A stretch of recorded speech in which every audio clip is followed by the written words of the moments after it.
참 좋은 안식일입니다. 거룩한 안식일을 기억하시어 하나님의 성전을 찾으신 여러분 모두를 주님의 이름으로 환영합니다. 특별히 멀리서부터 오늘 교회를 방문해 주신 우리 군산중앙교회 우리 김은건 목사님과 우리 모든 성도님들을 진심으로 환영합니다. 여러분 큰 박수로 환영해 주시면 감사하겠습니다. 네, 제가 오늘 목사님께 얘기를 들어보니까 군산중앙교회 역사가 103년이 됐다고 합니다. 네, 코로나 때문에 올해 100주년 기념 감사 예배를 드렸다고 합니다. 지금 군산에 여러 개의 교회가 있지만 지금 이렇게 목회자는 지금 목사님만 그렇게 계신 것 같습니다. 군산 지역의 교세가 많이 약해지고 있는데 군산중앙교회가 더욱더 힘을 내어서 군산 지역의 복음화를 위해서 아주 힘있게 일하는 그런 기둥교회가 되기를 간절히 소망합니다. 그럴 만한 열정과 또한 비전 또 힘이 느껴집니다. 아무쪼록 오늘과 내일의 이 만남과 교제가 군산중앙교회에 더 큰 힘이 되었으면 좋겠습니다. 이 모든 일을 계획하시고 인도하신 분은 하나님이시라 믿습니다. 하나님께서 크게 축복하시고 또 앞길도 선하신 길로 인도해 주시기를 간절히 소망합니다. 여러분의 기도 덕분에 남경 집사님은 점점 좋아지고 계시다고 합니다. 하루속히 또 뵐 수 있기를 간절히 소망합니다. 오늘 오후에도 또 안식일 식사를 위하여 일찍부터 나와서 봉사해 주신 모든 집사님들께 진심으로 감사를 드립니다. 우리 감사의 박수 한번 칠까요? 네, 매주 정말 손님들 또 식사를 위해서 고생해 주시는 우리 모든 집사님들께 감사를 드립니다. 우리 옆사람과 사랑과 소망을 담아서 뜨겁게 우리 인사하고 시작하겠습니다. 우리 손잡고 안아주시면서 하늘까지 함께 갑시다. 인사해 주시면 감사하겠습니다.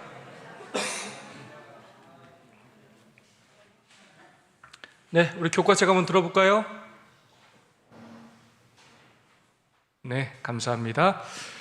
이 시간이 예습의 시간이 아니라 복습의 시간이 될 수 있도록, 공부하는 시간이 아니라 반복하는 시간이 될 수 있도록 꼭 미리 준비해 주시기를 부탁을 드리겠습니다. 이번 주 TMI 실천해보세요 제안 내용입니다.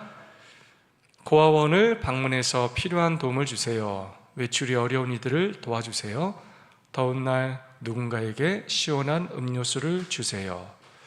네, 더운 날 누군가에게 시원한 음료수를 주는 것, 여러분 충분히 할 수 있지 않겠습니까? 네, 어려운 것 생각하지 말고 작은 것부터 우리가 그렇게 실천할 수 있으면 정말로 좋겠습니다.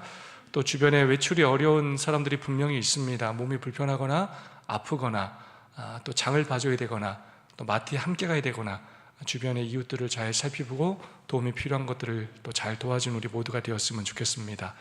제9과입니다. 시간 참 빠르죠? 예루살렘에서의 논쟁입니다. 오늘은 마가복음 11장과 12장의 내용을 살펴보도록 하겠습니다. 제목처럼 예루살렘에서의 논쟁입니다.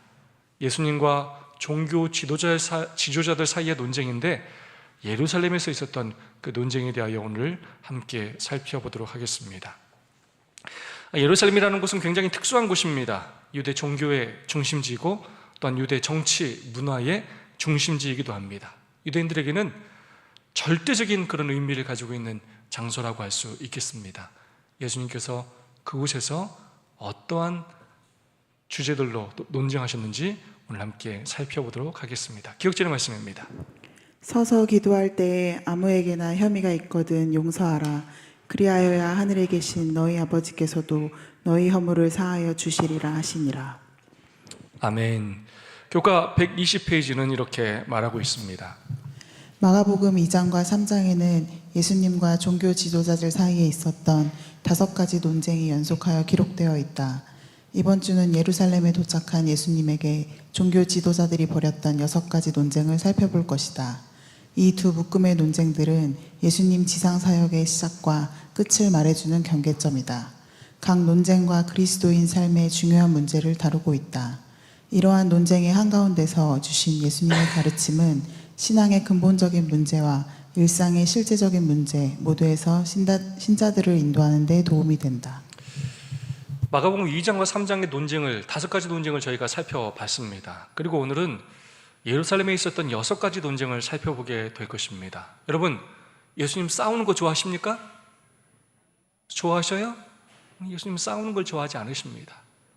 끊임없이 바리새인들과 종교 지도자들, 서기관들이 예수님께 다가와서 논쟁을 벌였습니다. 예수님께서 이 땅에 오신 목적 자체가 하나님에 대하여, 율법에 대하여 올바로 가르쳐주기 위하여 이 땅에 오셨습니다. 그래서 예수님의 논쟁을 통하여 예수님께서 이 땅에 오신 목적뿐만 아니라 하늘나라를 사모하는 우리가 어떠한 삶을 살아야 할지를 깨달을 수 있고, 또 하나님이 어떤 분이신지를, 또 하늘나라가 어떤 곳인지를 깨달을 수 있겠습니다. 마가복음 처음 10장이 3년 반 동안의 이야기를 다룬다면 11장부터 16장까지는 일주일 조금 넘는 8일 동안의 그런 이야기를 다루고 있습니다. 그만큼 마가복음은 예수님의 예루살렘에서의 사역, 십자가, 죽음, 그리고 부활, 이 부분을 굉장히 심도 있게 다루고 있다는 것을 알 수가 있겠습니다. 유대 종교 지도자들이 끊임없이 예수님을 찾아와 트집을 잡고 논쟁을 하는 이유가 있습니다. 왜냐하면 예수님의 그 가르침과 말씀들이 끊임없이 자신들의 이기적인 모습을 사람들에게 드러냈기 때문이었습니다. 그래서 그 말씀이, 예수님의 그 말씀이 듣기 너무 불편해요. 그래서 어떻게든 예수님과의 논쟁을 통해서 트집을 잡아서 예수님을 깎아내리고 백성들로 하여금 신뢰심을 잃게 하기 위하여 끊임없이 논쟁을 벌였습니다. 그리고 두 번째로 예수님을 메시아로 인정하지 않고 순종할 마음이 없었기 때문에 네 라고 한 번도 대답한 적이 없어요. 끊임없이 꼬투리를 잡고 끊임없이 말싸움을 했다는 것입니다. 이를 서줍니다. 승리의 입성, 마가복음 11장 2절로 3절의 말씀입니다. 너희 맞은편 마을로 가라. 그리로 들어가면 곧 아직 아무 사람도 타보지 않은 나귀 새끼에 매여 있는 것을 보리니 풀어 끌고 오너라. 만일 누가 너희에게 왜 이리 하느냐 묻거든 주가 쓰시겠다 하라. 그리하면 즉시 이리로 보내리라 하시니. 승리의 입성. 여러분, 예수님께서 예루살렘 성에 들어가시는데 어떻게 입성하신다고요? 승리의 입성을 하신다는 것입니다. 뭘 타고 입성하신다고요? 나귀를 타고 입성하신다는 것입니다. 그 나귀를 탄다는 의미가 무엇이냐? 스가랴 9장 9절의 말씀입니다. 시온에 따라 크게 기뻐할지어다. 예루살렘에 따라 즐거이 부를지어다. 보라, 내 왕이 내게 임하나니 그는 공의로우며 구원을 베풀며 겸손하여서 나귀를 타나니 나귀의 작은 것 곧 나귀 새끼라.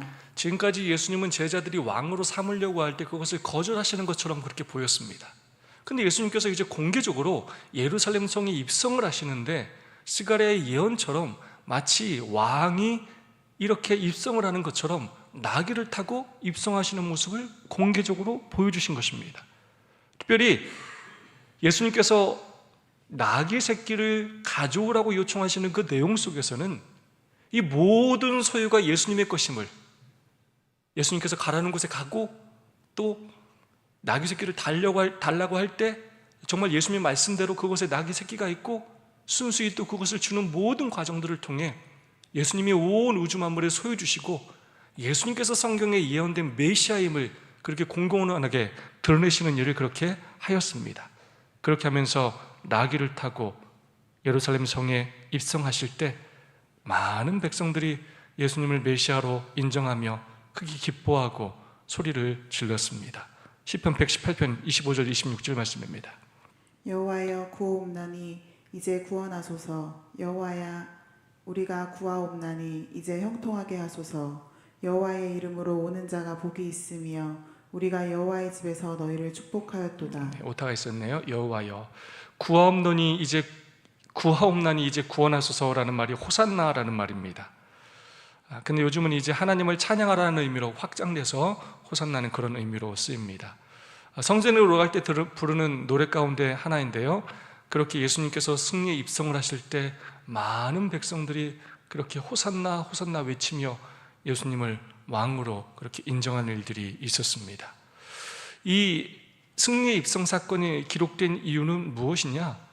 예수님의 그 예언자적 능력을 보여줌으로 예수님의 신성을 부각시키고 예수님이 온 우주의 왕이라는 사실을 그렇게 드러내셨습니다. 또한 구약의 예언의 성취하심을 보여주심으로 성경에 예언된 바로 그 메시아가 예수님이심을 보여주신 사건입니다. 시대의 소망은 이렇게 말하고 있습니다. 그리스도께서 탄생하시기 500년 전에 선지자 스가랴는 이스라엘의 왕의 오심을 이같이 예언하였다. 이 예언은 이제 성취될 것이었다. 오랫동안 왕의 영광을 거절해 오셨던 분께서 이제 다윗의 보좌에 약속된 상속자로서 예루살렘에 임하신다. 지금까지는 이 메시아에 대한 비밀을 거듭 강조하셨다면 이제 이 비밀의 때는 지나갔고 공개적으로 예수님께서 성경에 예언된 메시아이심을 온 세상에 그렇게 선포하셨습니다. 누가복음 22장 6절로 7절입니다. 유다가 허락하고 예수를 무리가 없을 때에 넘겨줄 기회를 찾더라. 유월절 양을 잡을 무교절 날이 이른지라. 근데 예수님께서 제자들이 바라던 그 왕이 되기 위하여 승리 입성을 하신 것이 아니라 예수님께서 무엇이 되기 위하여 무엇을 하시기 위하여 여러분 입성하셨습니까? 유월절 어린 양이 되시기 위해 예루살렘에 입성하셨습니다. 유월절 양이 되셔서 온 인류의 죄값을 치르시기 위하여 그분께서 입성하신 것입니다. 교훈의 말씀입니다. 그동안 지키셨던 비밀의 때는 지나갔다. 그분은 예언자적 면모를 보이시면서 잘 알려진 왕을 표상하는 행동을 통해 공개적으로 예루살렘에 입성하셨다. 그 당시에 예루살렘, 6월절에 그 당시 예루살렘 인구가 4만 명에서 5만 명 정도 될 것이라고 그렇게 학자들은 이야기합니다. 그런데 6월절에는 요아킴 예레미야스에 의하면 50만 명에서 100만 명 정도가 모였을 것이라고 추측을 합니다. 샌더스라는 학자는 30만 명에서 50만 명 정도가 모였을 것으로 그렇게 이야기합니다. 면적이 예루살렘이 100평방미터라면 성전의 면적이 15만 평방미터를 차지합니다. 그만큼 성전이 중요한 그런 장소인데요.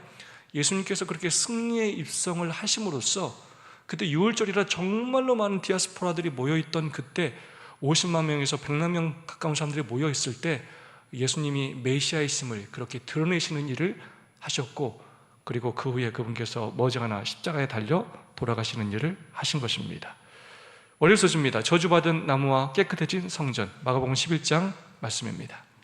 예수께서 나무에게 일러 가라사대 이제부터 영원토록 사람이 내게서 열매를 따먹지 못하리라 하시니 제자들이 이를 듣더라.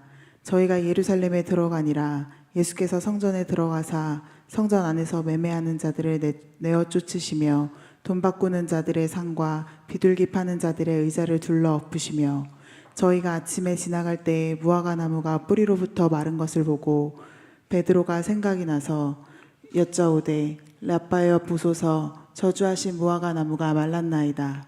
그렇게 예수님께서 승리 입성을 하신 후에 다시 베단으로 돌아가서 주무시고 아침에 예루살렘으로 가는 길에 3km 정도 넘는 길을 걷다가 시장하셨고, 지나가다가 잎이 달린 무화과 나무를 보셨고 이른 열매를 얻을 수 있으리라 여겨 나무에 가셨지만 그곳에서 열매를 찾지 못하셨고 무화과 나무를 저주하시는 그런 사건을 행하셨습니다.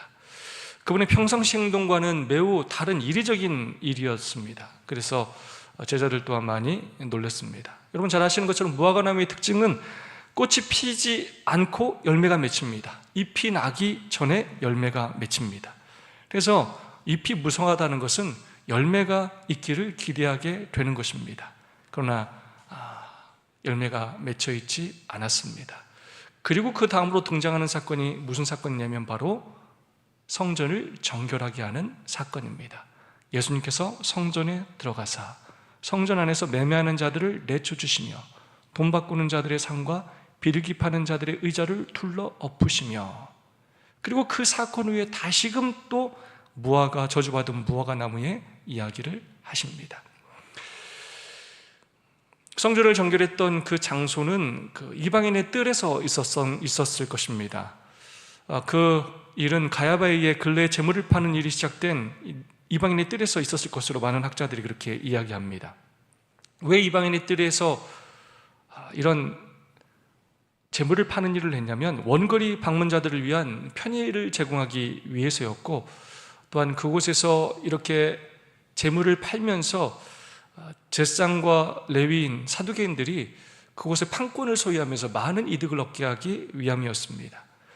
이익을 추구자 하는 이들로 인해서 예배의 엄수성이 사라져버리고 재물의 죽음을 통해서 느껴야 했던 죄책감과 죄의 끔찍함은 사라지고 형식만 남은 그 예배의 모습을 갖게 되었습니다. 특별히 성전세를 위해 환준해주는 이들은 높은 수수료를 그렇게 편취하였습니다. 성전세는 세겔로 내야 있습니다. 반세겔을 냈어야 하는데 대부분의 예배자들은 데나리온을 그렇게 가져왔습니다.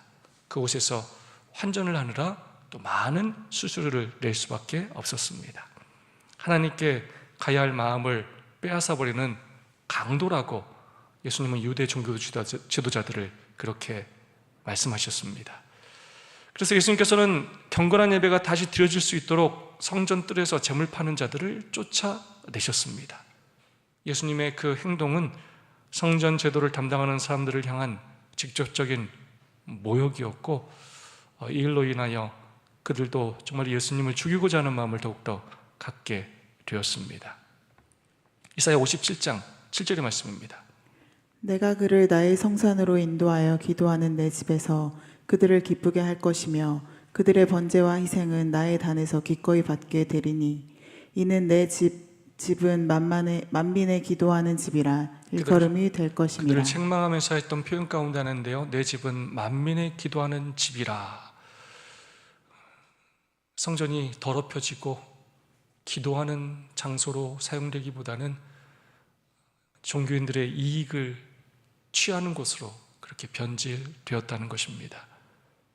예레미야 7장 11절의 말씀입니다. 내 이름으로 일컬음을 받는 이 집이 너희 눈에는 도적의 구렬로 보이느냐. 네, 예배자들의 주머니를 탈취하는 그런 도적의 구렬로 바뀌었다는 것입니다. 예수님께서는 그 성전을 정결하게 하기 위하여 그렇게 상을 뒤집어 엎으시면서 그분의 사명을 보여주셨습니다.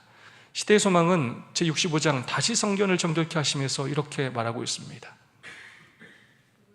그분은 부패된 제사장 제도를 개혁하려는 노력이 헛될 것을 아셨으나 그럼에도 불구하고 그 사업은 이루어져야만 했으며 믿지 않는 백성들에게 당신의 거룩한 사명의 증거를 보여주셔야만 하셨다. 저는 이 말씀을 정말 너무나 좋아합니다. 예수님의 성전 정결이 2번 있었습니다. 예수님께서 첫 번째 성전 정결 공생애를 시작하실 때 하셨는데 성전 정결을 하자마자 그 다음날 말짱 도루묵이 됐습니다. 예수님께서 이제 2번째 성전 정결을 십자가 전에 하시는데 그거를 또 해봤자 뭐 할 걸 하셨다고요? 그 다음날이면 다 도루묵이 될 걸 아셨어요. 그만큼 사람들은 완악하고 그 죄를 쉽게 돌이키지 않습니다. 너무나 부패했습니다. 부패된 제사장 제도를 개혁하려는 그분의 그 노력이, 그 열심이, 그 분노가 헛될 것을 아셨습니다. 해봐야 아무것도 변하지 않는다는 걸 아셨습니다. 그럼에도 불구하고 그 사업은 이루어져야 했으며 믿지 않는 백성들에게 당신의 거룩한 사명의 증거를 보여주셔야만 하였다. 당장 열매가 없어 보여도, 당장 내가 이걸 열심히 한다고 해도 당장 좋은 결과가 있어 보이지 않아도 그것이 옳은 일이기에 예수님께서는 그 일을 행하셨다는 것입니다. 우리가 어떤 믿음 생활을 해야 할지 보여주는 너무나 중요한 내용입니다. 때로 우리의 노력들이 헛될 수 있습니다. 영혼을 구원하려는 노력, 교회를 부흥시키고 변화시키려는 노력들이 헛된 것처럼 느껴질 수 있습니다. 그러나 그것이 하나님의 뜻임을 믿는다면 우리 또한 포기하지 말고 최선을 다해서 우리가 해야 할 일을 감당해야 한다는 것입니다. 마가복음 11장은 샌드위치 구조입니다. 무화과의 이야기가 앞뒤로 구성이 되어 있고요, 그 속으로 성전 정결이 들어 있습니다. 바로 이 겉은 예배는 굉장히 화려하게 하는 것 같고 굉장히 하나님을 아주 신실하게 믿는 것 같지만 입만 무성했지 실질적인 열매는 없는 삶이었다는 것입니다. 기도하는 집을 기도하는 곳으로 만들지도 않고 오히려 돈을 훔치는 강도의 구렬로 만들었다는 것입니다. 그래서 열매 없는 그런 무화과 나무 잎 같은 그들을 책망하시고 교훈하시는 이야기고, 곧 이 성전 정결을 통하여 새 시대, 새 성전의 도래를 가르쳐주는 말씀이라고 할 수가 있겠습니다. 교과 125페이지 말씀입니다. 이야기에서는 무화과 나무의 성전이 평행을 이룬다. 예수님은 나무를 저주하고 성전은 깨끗하게 하는 정반대의 행동을 취하신다. 그러나 역설적으로 종교 지도자들은 예수를 죽이려고 음모를 꾸미기 시작하고 그 행동은 성전 제도의 의미를 예수 안에서 성취함으로 그 종말을 고하게 할 것이다. 아멘. 하나님도 우리의 예배가, 우리의 교회가 정결하게 되기를 원하십니다.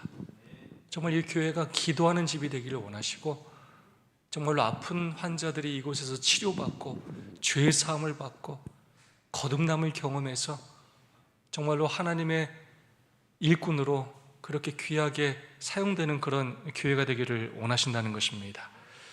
잎사귀만 무성한 신앙이 아니라 우리의 신앙에 열매가 가득하기를 원하신다는 것입니다. 교훈의 말씀입니다. 열매 없는 나무에 대한 그분의 선고와 결과는 성전 정결로 그분에 대한 음모를 꾸민 이스라엘 지도자들과 성전 제도의 결국과 유사점을 보인다. 네, 결국 그 성전이 무너지지 않습니까?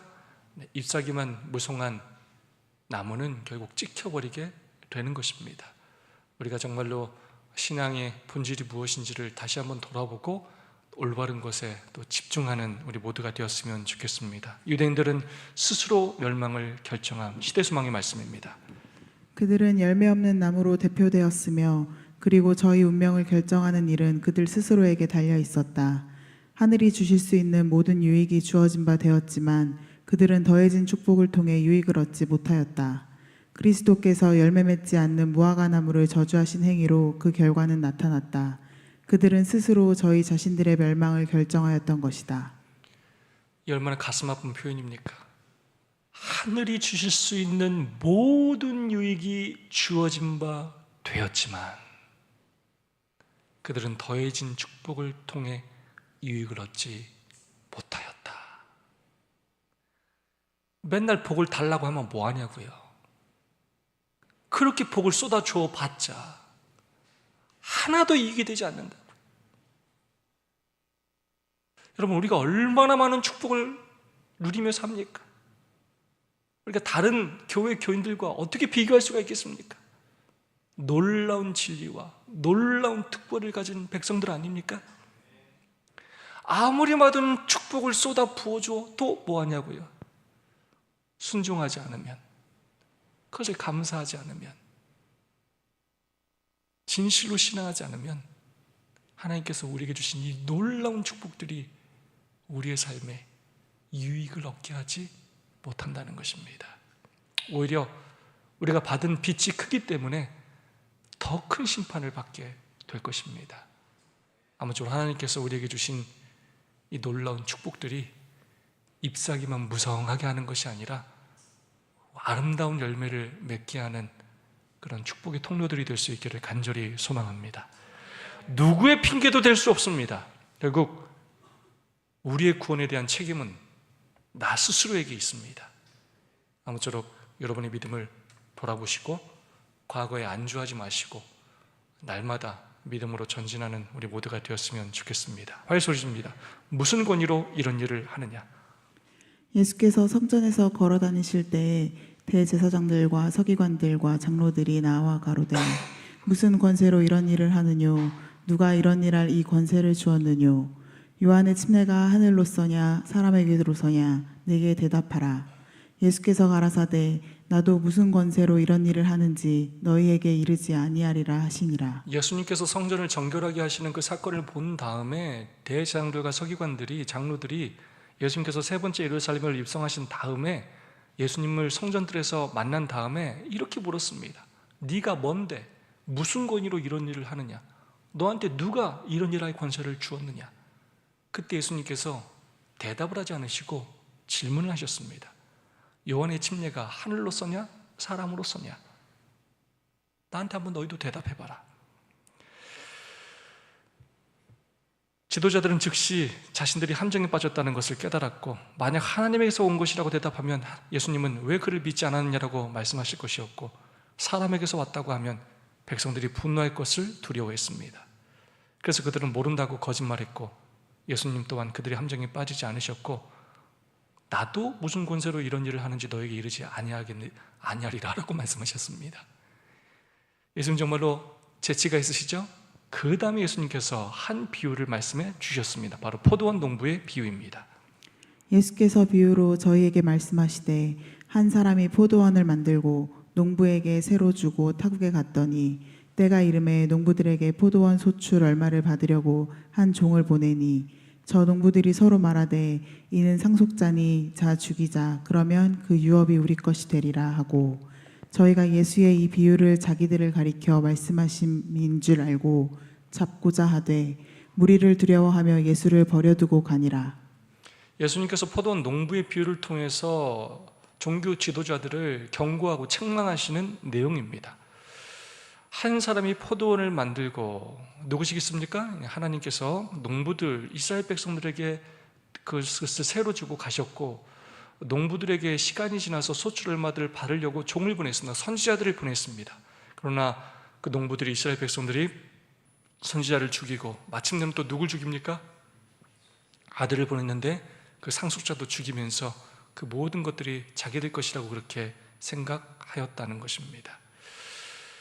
이 비유를 통해서 예수님은 그들이 받게 될 최후의 심판에 대하여 말씀하시면서 사랑으로 그들을 경고하셨습니다.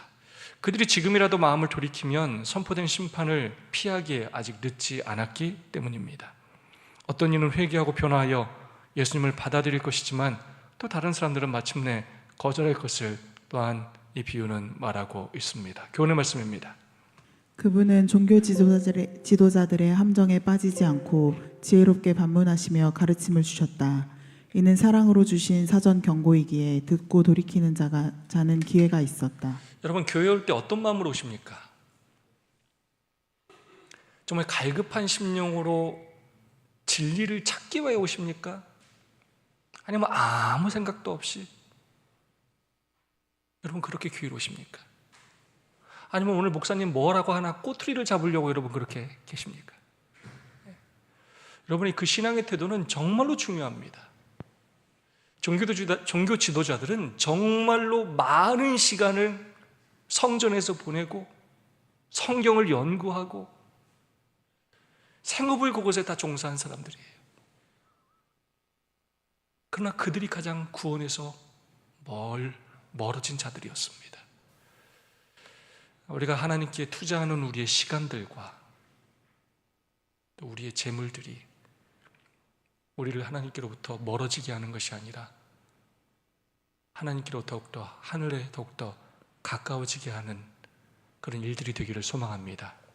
그러면 우리가 어떤 마음으로 주님 앞에 나아오는지, 주님의 말씀을 우리가 어떤 마음으로 받아들이는지를 늘 돌아봐야 하겠습니다. 회개하라는 이 경고의 기별이 다른 사람에게 하시는 말씀이 아니라 나에게 하시는 말씀이라는 사실을 꼭 기억해야 하겠습니다. 사랑으로 경고하심. 모든 진리의 빛을 거절한 것, 모든 경고를 멸시하고 유의하지 않은 것, 온갖 정욕에 빠진 것, 하나님의 율법을 범한 것 등은 틀림없이 뿌린 대로 수확하게 될 시이다. 하나님의 신은 완고하게 거절하는 죄인에게서 마침내 떠나신다. 그렇게 될 때 영혼의 악한 정욕을 제어할 능력이 없어지고 예루살렘의 멸망은 하나님께서 주시는 거룩한 은혜를 소홀히 여기고 하나님의 자비의 호소를 거스르는 모든 사람들에 대한 두렵고도 엄숙한 경고이다. 지난주, 이번 주 부조와 선지자 말씀 읽으면 사실 두렵습니다. 제가 만약에 이런 스타일로 설교하지 않았다면 어쩌면 설교하지 않았을 내용이에요. 근데 끊임없이 선지자를 통하여 죄가 얼마나 두려운 것인지를 우리에게 말씀하고 계십니다. 사람들이 너무 죄를 아무렇지도 않은 것으로 가비에 여기고 있다는 것입니다. 빛을 거절하는 것, 경고를 멸시하는 것, 정욕에 빠진 것, 하나님의 율법을 범한 것, 중요한 편이 나와요. 틀림없이 뿌린 대로 수확하게 될 것이다. 평생을 하나님께 헌신했던 모세조차도 반석을 2번 쳤던 그 죄악으로 인하여 그가 그렇게도 그리던 가나안 땅에 들어가지 못하였습니다. 그의 죄는 용서하셨지만 그 죄에 대한 결과는 반드시 존재한다는 것입니다.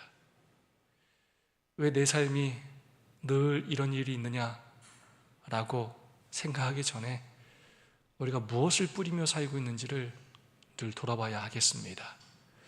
모든 우리의 아픔과 질병과 고통이 하나님의 직결적인 심판이라고 말할 수는 없지만 많은 부분에 있어서 우리를 돌이키기 위한 하나님의 경고여 섭리라는 사실 또한 우리는 기억해야 하겠습니다. 하나님의 자비의 호소를 거스리는 모든 사람들에 대한 두렵고도 엄숙한 경고다. 예루살렘의 멸망이 그랬다는 것입니다.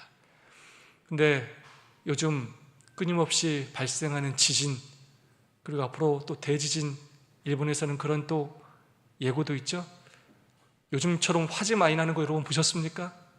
정말로 말세의 징조가 곳곳에서 소리를 치고 있습니다.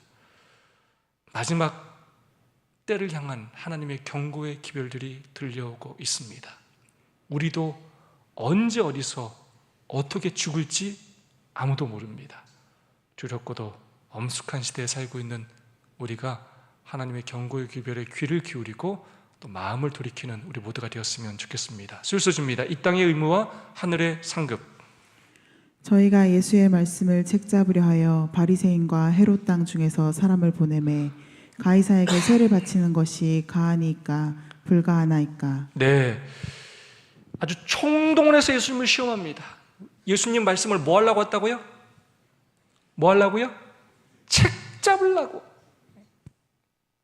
그런 거 아주 좋아하시는 분들이 주보에 뭐 글자 하나 틀리면 꼭 가져와서 이거 틀렸어요 말씀해 주시는 분이 있어요. 이거 틀렸다고 이거 똑바로 하시라고. 뭐만 보면 어쨌든 책 잡으려고만 쳐다보는 분이 있어요. 뭐 잘못됐고 뭐가 잘못됐고 짧은 치마 입고 귀걸이 입고. 제발 그렇게 사람들을 바라보지 않기를 소망합니다. 책 잡으려고 왔어요. 바리새인과 헤롯 땅, 여러분 바리새인은 로마 제국의 전복을 갈망했던 사람이고 헤롯 땅은 친로마 성향의 사람들이에요. 근데 이 둘이 뭐 했다고요? 합세했어요. 둘은 서로 다른 성향을 가지고 있었는데 둘이 연합했어요. 이게 죄의 특징이에요. 원래 친하지 않는데 남을 욕하다 보면 또 친해져. 그리고 또 싸우고 이익을 위해서라면 합쳤다가. 이게 죄의 특징이에요. 본질적으로 다른 집단임에도 불구하고 공동의 이익을 위하여 예수님을 제거하고자 했습니다. 가이사에게 세례를 바치는 것이 가하니까 불가니까 라고 질문했습니다. 예루살렘 성전에서 백성들이 반세겔로 성전세를 내야 하는 상황이었습니다. 성전세를 낼 필요가 없다고 하면, 로마 정부에 내야 한다고 하면 폭동이 일어날 상황이었고, 성전세를 내야 하고 로마 정부에는 낼 필요가 없다고 하면 국가 반역죄에 해당하는 내용이었습니다. 예수님께서 어떻게 말씀하셨습니까? 가이사의 것은 가이사에게, 하나님의 것은 하나님에게 라고 말씀하셨습니다. 시대조망 말씀입니다. 예수께서는 그들이 로마 권력의 보호 아래 살고 있기 때문에 이것이 더욱 높은 의무와 충돌하지 않는 한 정부가 요구하는 세금을 내야 한다고 선언하셨다. 그들은 국법을 평화롭게 따르면서도 언제나 하나님께 먼저 충성을 드려야 했다. 우리는 하나님의 나라에 충실한 백성이 되어야 하지만 또한 우리가 살고 있는 이 나라에서도 충성스러운 충실한 백성이 되어야 합니다. 우리가 감당해야 하는 모든 의무들을 잘 감당해야 한다는 것입니다. 이 사회를 악한 것으로만 규정하고 하늘만 추구하며 그것만 강조하며 산다면 현실감 없는 이상주의자에 불과합니다. 현실의 삶이 하늘보다 큰 것으로 규정하고 현실에만 매진하며 산다면 우리는 세속적인 현실주의자에 또한 불과합니다. 현실의 삶에 성실할 뿐만 아니라 하늘에 대한 책무를 다하는 삶을 살아야 합니다. 그리고 두 가지가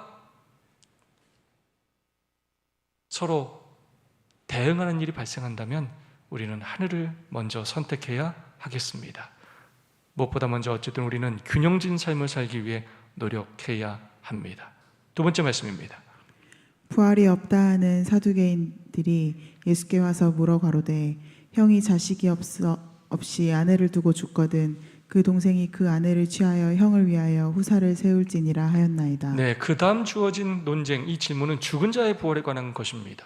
이 사두개인들은 모세 오경만을 성경으로 받아들이는 제사장 집단이었습니다. 그들은 죽은 자의 부활을 믿지 않았습니다. 그리고 천사나 영적인 존재도 믿지 않았고 부인했고 사후세계와 영생도 부인했습니다. 철저한 현실주의자였습니다. 로마 제국의 우호적이었으며 이들은 사회 지배층이었습니다. 신명기 25장이 형사 취수제를 근거로 부활 때에 그 여인이 누구의 부인이 될 것인가를 질문하였습니다. 7 형제의 이야기를 그들이 제시했는데요, 아마도 지어낸 이야기였을 것입니다. 결혼했다가 남편이 죽고 아이가 없으면 또 그 둘째와 결혼을 하고, 둘째가 죽었는데 그럼 또 셋째와 결혼을 하고 넷째와 결혼을 하고 부활한 다음에 그럼 도대체 누구와 삽니까? 라고 질문을 한 것입니다. 사두개인들은 부활에 대한 불신을 제거하기 위해 부활할 때 그 여자가 누구의 아내가 될 것이냐 하는 도덕적 난제를 예수님께 제시하였습니다. 형사 취수대를 그렇게 허락하셨던 이유는 후손을 남기지 못하고 죽는 그것들을 불쌍히 여기셨고, 그 형제가 과부와 결혼하여 후손을 낳아서 대를 잇게 하고 유산을 상속하게 하시기 위함이었습니다. 그래서 그 결혼해서 태어난 첫째 아들은 법적으로 죽은 사람의 후손이 되었습니다. 예수님은 성경과 하나님의 능력을 언급하면서 두 단계로 그들의 주장을 반박하셨습니다.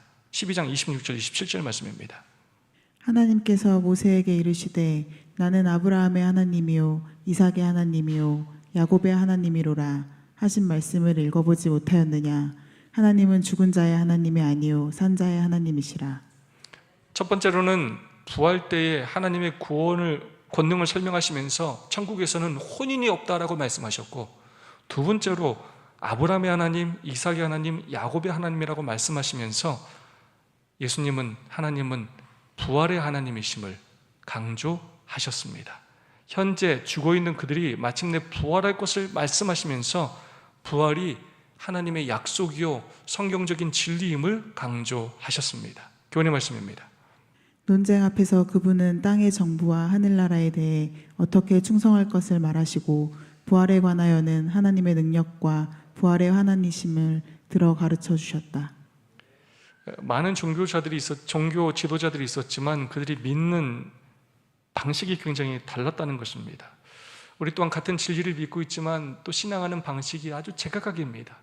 우리가 정말로 하나님께서 원하시고 바라시는 것이 무엇인지, 참된 진리가 무엇인지를 늘 고민하고 또 그것들을 깊이 연구하는 우리 모두가 되면 정말로 좋겠습니다. 목요소지입니다. 가장 큰 계명. 예수께서 대답하시되 첫째는 이것이니 이스라엘아 들으라. 주 곧 우리 하나님의 유일한 주시라. 내 마음을 다하고 목숨을 다하고 뜻을 다하고 힘을 다하여 주 너의 하나님을 사랑하신 것이요. 둘째는 이것이니 내 이웃을 내 몸과 같이 사랑하라 하신 것이라. 이에서 더 큰 계명이 없느니라. 한 서기관이 아주 우호적으로 예수님께 다가가 예수님께 질문을 했습니다. 그는 아무래도 현실의 성전 모습에 부담을 느끼고 있었던 그런 진실한 사람이었던 것 같습니다. 서기관은 가장 큰 계명이 무엇인지 질문하면서 이 종교의 핵심을 그렇게 파고 들었습니다. 서기관은 정직했고 예수님의 간단하고 명확한 대답이 그것이 옳다고 그렇게 말했습니다. 대답에 그것이 옳다고 그는 말했습니다. 예수님의 가르침이 타당하다고 인정하는 정직한 서기관의 대답은 다른 종교 지도자들의 얼굴을 찌푸리게 했을 것임을 우리는 짐작할 수가 있습니다. 예수님도 서기관의 정직한 대답을 인정하시고 그가 하나님 나라에서 멀지 않았다고 말씀하셨습니다. 아직 멀지 않았다는 것은 멀지 않았다는 말 자체에 아직도 갈 길이 남아있다는 뜻이기도 합니다. 서기관에게 여전히 필요한 것은 믿음의 여정에서 한 걸음 한 걸음 더 나아가 예수님께서 누구인지 깨닫고 그분을 따르는 것이었습니다. 종교를 강조하는 많은 종교 지도자들이 있었지만 그들은 늘 율법을 강조했지만 그들에게 무엇이 없었냐면 사랑이 없었습니다.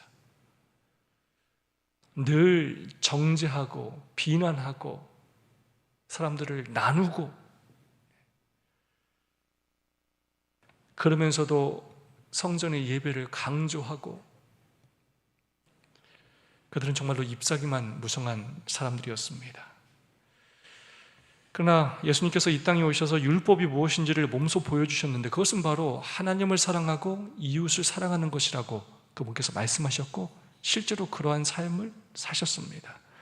저는 실물교훈의 이 말씀을 너무나 좋아합니다. 자신을 위해서 사는 사람은 그리스도인이 아니다. 사랑이 모든 행위의 원칙이 되어야 한다. 예수님께서는 이 땅에 오셔서 무화적이고 이타적인 삶을 사시면서 율법의 본질이 무엇인지를 가르쳐 주셨습니다. 사랑이 모든 행위의 원칙이 되어야 한다는 것입니다. 우리가 가지고 있는 많은 예배 규칙들과 형식들, 우리의 관습들이 있을 수 있는데 그것들조차도 그 안에 사랑이 없다면 그것은 하나님께서 바라시는 일이 아니라는 것입니다. 오래된 우리의 전통 가운데 우리가 사랑 없이 행하는 일들이 무엇이 있는지, 나의 오래된 신앙의 패턴 가운데 아무 사랑도 없이 실천하고 있는 일들이 무엇인지 돌아보고 우리의 모든 행위의 원칙이 사랑이 되도록 노력하는 우리 모두가 되었으면 좋겠습니다. 마더 테레사가 이런 말을 했습니다. 하나님의 평가에는 성공과 실패라는 항목이 없다. 다만 하나님은 우리가 세상에 사는 동안에 얼마나 사랑했는가를 평가하실 것이다. 하나님은 뭘 평가하신다고요? 얼마나 사랑했느냐. 몇 명 침례줬느냐가 아니에요. 뭐 했냐고요? 얼마나 사랑했느냐. 그게 바로 무슨 말이냐면 그게 얼마나 율법에 순종했느냐입니다. 얼마나 율법에 순종했느냐, 얼마나 사랑하며 살았느냐. 우리가 사랑한다고 모든 사람이 다 구원받지는 못할 수 있어요. 그러나 그것은 우리의 책임이 아닙니다. 하나님은 우리에게 뭐만 물어보신다고요? 얼마나 사랑하며 살았느냐로 우리를 평가하신다는 것입니다. 교훈의 말씀입니다. 가장 큰 계명은 하나님을 사랑하고 이웃을 사랑하라는 말씀으로 요약된다. 이는 명령이 아니며 고대 조약에서 유래한 충성이라는 개념에서 더 확대되는 것이다. 사랑은 곧 충성입니다. 부부가 정말로 사랑을 유지하려면 서로 충성해야 돼요. 한눈 팔면 안 돼요. 말로만 사랑이 아니라는 것입니다. 의무를 수행해야 한다는 것입니다.